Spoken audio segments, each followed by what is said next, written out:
Bloomberg Audio Studios. Podcasts, radio, news. This is the Bloomberg Surveillance Podcast. I'm Jonathan Ferro, along with Lisa Abramowitz and Anne-Marie Hordern. Join us each day for insight from the best in markets, economics and geopolitics. From our global headquarters in New York City, we are live on Bloomberg Television weekday mornings from 6 to 9 a.m. Eastern. Subscribe to the podcast on Apple, Spotify or anywhere else you listen. And as always, on the Bloomberg Terminal and the Bloomberg Business app. Gargi Chaudhuri of BlackRock writing this: near-term volatility aside, this will create a fabulous opportunity for investors to move out from cash and lock in yields in the belly of the curve. For equities, a brief pullback is likely, but eventually a rate-cutting cycle that ends without a recession tends to bode well for stocks. Gargi joined us for more. Gargi, good morning. Good morning. I imagine you've had tons of calls. I'm sitting in cash, they've cut 50, I'm worried they're going again, and again and again and again. What do I do? What do I do? You step out of cash. I think that the signs that this Fed meeting showed us all, beyond the 25-50 debate, hawkish, not hawkish, etc., once we go past all of that, I think one thing is clear. This is a Fed that is going to, that is willing to surprise the market, that is going to do what it thinks it needs to do to make sure that the labor market and the broader economy remain strong. And they will cut 50 basis points and maybe another 50 more, or perhaps even more than that if they need to, while growth remains solid, right? While growth remains at 2%.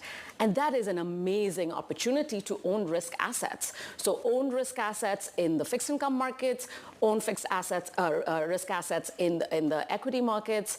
I think seasonalities can get a little bit tough, but this is a great time to step out of cash. Let's break up the asset classes. Yes. We'll start with bonds, we'll move to stocks. In fixed income, when you say take risk in fixed income, in bonds, what do you mean? So first of all, I think making sure that you're very precise about where you want to target your interest rate sensitivity or duration risk. That's really important. We've been here before and talked about owning the belly of the curve. What we've meant by that is really looking at that 3 to 7 year part of the curve, and not just owning treasuries, but owning high yield, owning securitized assets, owning income, really taking this opportunity of still locking in yields, especially when cash yields are dropping fast, and earning income in the fixed income markets. And there are products that allow you to do that in an active manner, in an indexed manner, but the time is here, the time has been here, but you're not too late.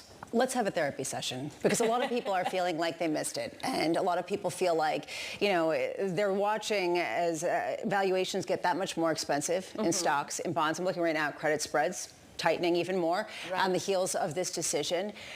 How do you convince people, after so many discussions, that things have gotten so frothy and so expensive, that now, as things are even more expensive, it's the right time to buy? So, okay, separating out bonds and stocks again, I think for equity markets, this is a seasonally weak period. We're going to have a couple of risk events. We're obviously going to have the election in in 6 weeks or so. But more importantly, before that, we're going to have earnings season. And I think it could maybe make sense for equities to pull back just a little bit. I don't think you're supposed to step away. I think you're supposed to add downside protection with buffered strategies. That's what we're telling investors. Or move a little bit further up in quality. We've sort of told investors to stay away from the small cap trade. Obviously, that's doing very well. It's hard for me to imagine that does well sustainably for the next 8 to 12 weeks. Having said that, in the fixed income markets, Lisa, I hear you. Yes, spreads are very, very tight. But I think what investors have gravitated towards, if we look at fixed income flows this year, it is around yields that are available. So when we compare the yields today to what we were getting 10 years ago, yes, it's come down, but it's still very positive. And I think investors do want to lock that in, especially if we slow down even slightly from here. You talked about some risk events, including the politics, and I know Anne-Marie is going to go there a bit in a second. There is this issue that every candidate is going to promise more and more and more to increase the deficit more and more and more. Doesn't this create something of a risk event that is longer term, particularly for the long end of the yield curve? I think it does. You've hit the nail right on the head. I think that's why being very precise about where you want to own duration is really important. So regardless of what happens in November, regardless of who's president in January, I think one thing that we can be sure of is that deficits aren't coming down in a rapid manner. And one of the ways in which which that can play out in our markets, in the bond markets, is really in the very long end of the curve. So I was saying earlier to John about, owning duration in that 3 to 7 year part of the curve. You kind of want to stay away from the very long end for now. You're not getting that additional pickup in yield. So stick in the belly of the curve and harvest some of the income that you're getting. And frankly, that's where investors are moving to as well. I mean, when I have client conversations, people want to hear about the ag. People want to hear about BINC. People want to hear about, quality equities. That's what we're telling them to do because that's the regime for this. Henrietta was just talking about how investors she's talking to, especially those in the fixed income space, are interested to see what happens in Washington based on the timeline. If you get some of these tax cuts 3-4 years out, or if they go for, say, 10 years. Right. Do you think it makes a difference? For bond markets, and I think it all makes a difference. Absolutely. I think we're in this period for the next 6 to 8 weeks where we just won't know too much. We obviously won't know the outcome. And I think markets like certainty the most. They want certainty, which is why I feel like over the next couple of weeks, I think a little bit of a pullback despite this 50 basis point cut could come, and I think that's fine. You're supposed to stay invested, protect your downside. But I think, of course, it matters. In the long term, will it matter whether we get something for 4 years or 10 years? Absolutely. I think the market can only pay attention. Rick Rita, who's, as you guys know, likes to say this, markets pay attention to one thing at a time. Right now, we're paying attention to all of the amazing opportunities that the Fed cut has brought you. Well, I know, but next we're going to be focused on the election and this idea of fiscal sustainability. Henrietta also brought up the fact that maybe we'll see another Simpson-Bowles commission. Does the market care about that, or is that just all noise and talk? For now, I think the market won't really focus too much on that. I think we're going to focus a little bit more on, what is the data telling us? What are some of the policies that we're going to get? What are some of the ways in which the earnings season is going to play out? I think that's going to be something that we're not talking about yet. We did see earnings okay. We didn't see, companies weren't doing as well on revenue. So I think we have to see whether companies can still find ways to cut expenses, and that's something we're going to be looking at. So for the near term, I think all of that is going to be much more important than if we get a commission, 12 weeks down or 20 weeks down the lane. Can we say that for now, Wall Street is sick of talking of the Fed? I think so. I think I'm really excited that we can now focus on what's really important, which is... the election. No, actually, which is the opportunities that exist in the market for our investors to be invested and have a better financial outcome. Gargi, thank you. Yeah. One of the best. Always enjoy it. Gargi Chaudhuri of BlackRock.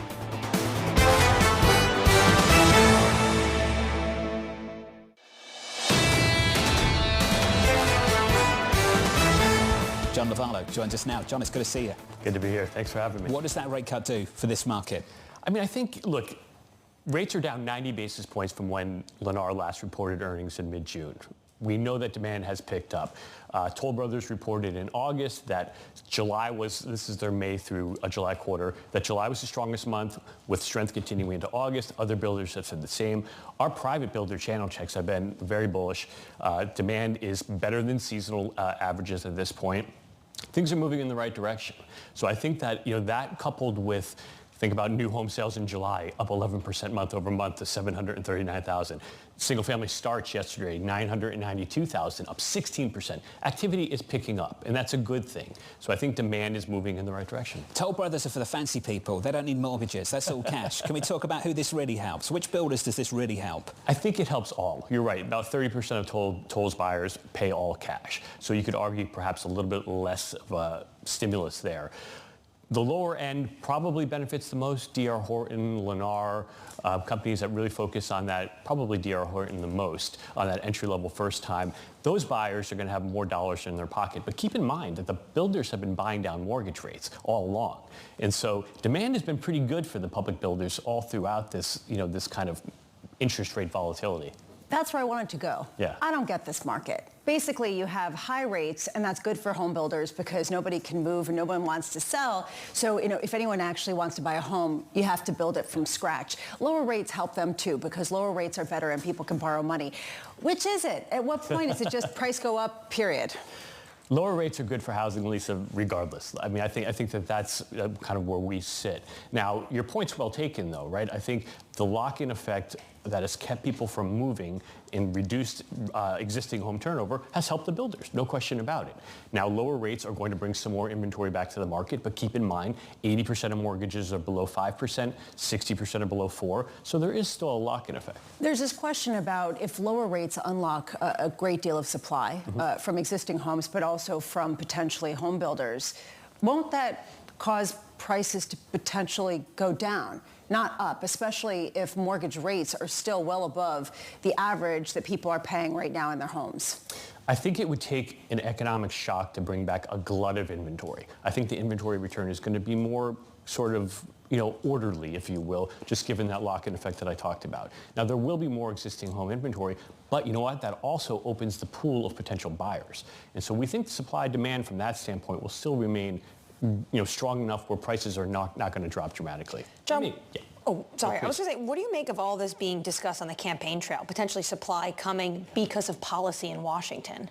It's an interesting question. I think the Harris campaign's head is in the right spot, that we need more supply, we need more housing.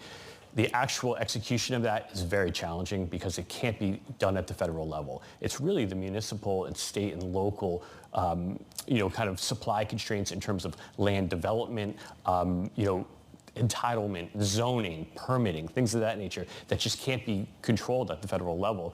That's where the real problem is. And so, while it's a good idea, very hard to execute upon. So some of these incentives you hear on the campaign trail, you just believe ultimately are going to lead to higher prices. Is that fair? I mean, I think, putting more money in people's pockets, a $25,000 tax incentive, it will help demand. Could it push up prices a bit? Perhaps. I just don't see anything on the supply side really moving the needle. At this point, what are you looking for in terms of taxes as well? We talk about the SALT tax and what that does to property buying in places in the Northeast. We saw people leave the Northeast in response to that. Do you get the sense that if that SALT tax cap was removed, that you'd actually get more buying in those regions? Yes, I think that would certainly help. That said, the offset is that there's just an in-migration trend in the U.S. that's occurring because that's where job growth is happening. And think about the Sun Belt, right? That's where the employment growth is. The weather's a little bit better. Folks are moving in that direction anyway. I like seasons, but go on. So I think, yes, it would certainly help, but I think that the trend is still well ingrained. So what's the number one market right now to start building? I think, look, there's great markets in Florida. The Carolinas are very strong. Texas, most parts of Texas are very good. So really the traditional kind of, golden horseshoe states are still really positive. Now, it is market by market within each of those states, but I would say generally speaking, that hasn't changed. Those are where you want to be, and that's where the public builders are. Just to wrap things up, if I went to get a mortgage right now, 30-year fix, around 6%. Effective mortgage rate, so the average rate on the mortgages out there right now is just short of 4%. Still quite a big spread there. Correct. Of about 200 basis points.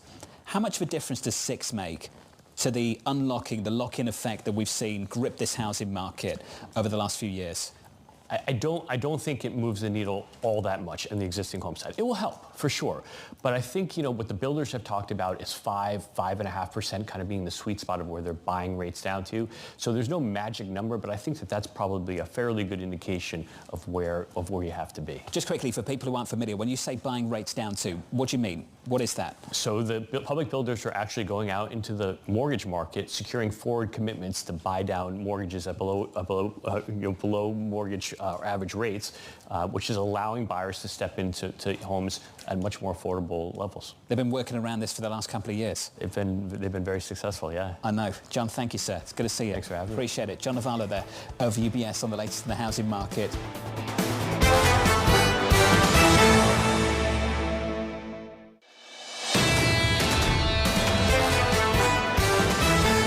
Joining us now to discuss is Mark Zandi of Moody's Analytics. Mark, looking forward to getting into this with you, so let's get to it. How strong is this jobs market still? Even with that rate cut, was it even needed? Oh, yeah, no, it was needed. I mean, the job market's good, no doubt about it. We're creating a lot of jobs. Unemployment is very low. But all the trend lines were showing softness. I mean, hiring is off, hours worked are down, temp jobs are down.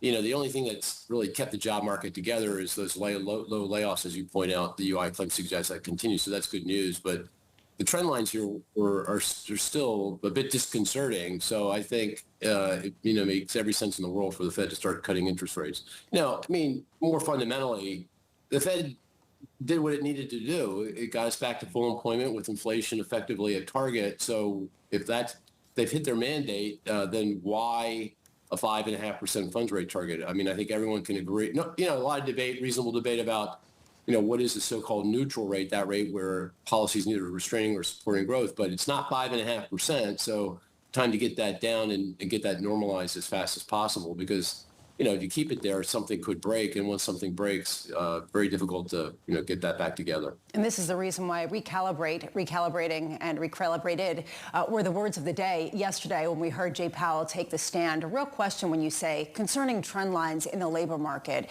Do they fly in the face, those trends, of some of the enthusiasm that you're seeing in certain risk markets as people project this strength into the future, regardless of some of the clouds that maybe the Fed is responding to? Well, the markets, investors are doing what they do. They forecast. They're forecasting, and they're saying, hey, look,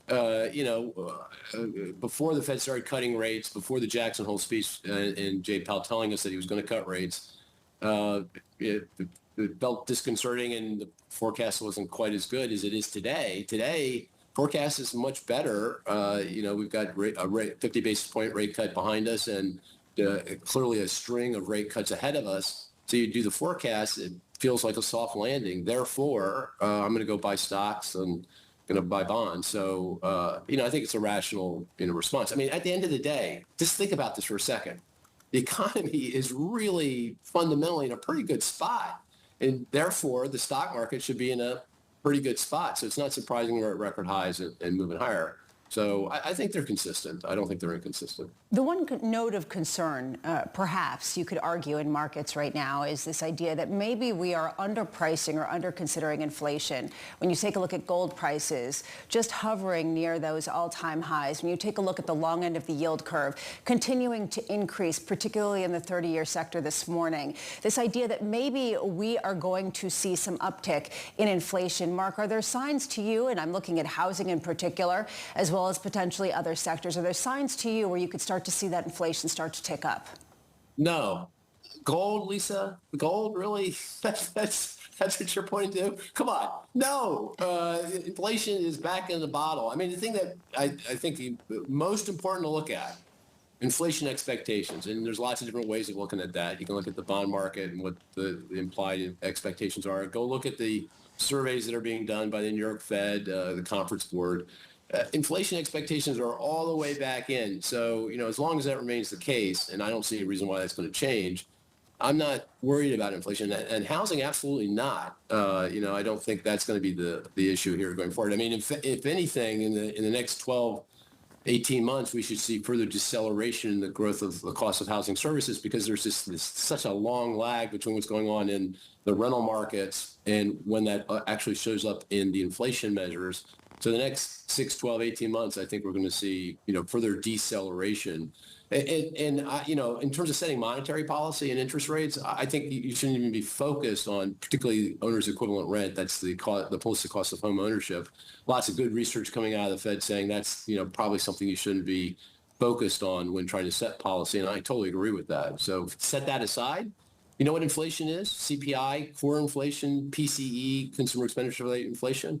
It's well below 2. It's kind of like 1.5 to 1.6, 1.7%. It's been that way for more than a year. So that feels like, to me, the more salient, measure of inflation. And that says not only are we, at target, we could be beyond target. So no, I'm not worried about inflation. Mark, inflation back in the bottle, as you say, mission accomplished, basically, is what Jerome Powell didn't say, but basically alluded to yesterday. The president's going to come out and speak tonight at the Economic Club in Washington, D.C. He can't say that.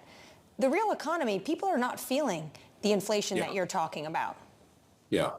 No, absolutely. I mean, people are still remember the run up in price back in second half of 2021, 22 into 23, particularly for staples, for groceries, for rents, for gasoline prices.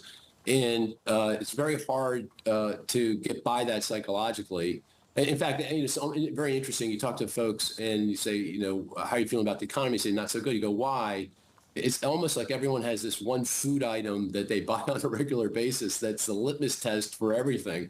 So I was talking to the social worker, my niece, the other day, and she's not feeling good about the economy. I go, why? She's paying a lot more for kombucha tea? I think it's called kombucha tea. So, it's kombucha, but yeah. Kombucha, sorry about that. I knew I got that wrong. Obviously, I don't drink it, but I was talking to Wharton, so I teach a class in Wharton, and talking to this young man, and he's saying ramen noodle prices. So it's like everyone's got this thing, and I get it. And so you have to be sensitive to that. You can't deny that. But I think the way to respond to that is say, hey, look, I hear you, and these are the kinds of things that we're doing to address, to try to get the cost of living down for you. And I think that's what the president has to do, and that's what the candidates have to do. Mark Zandi, thank you, sir. With an all-time clip that I'll be replaying repeatedly over the next several years. Lisa Gold, really? Really? Mark Zandi of Moody's. Mark, appreciate it, buddy. Thank you very much. This is the Bloomberg Surveillance Podcast, bringing you the best in markets, economics and geopolitics. You can watch the show live on Bloomberg TV weekday mornings from 6 a.m. to 9 a.m. Eastern. Subscribe to the podcast on Apple, Spotify or anywhere else you listen. And as always, on the Bloomberg Terminal and the Bloomberg Business app.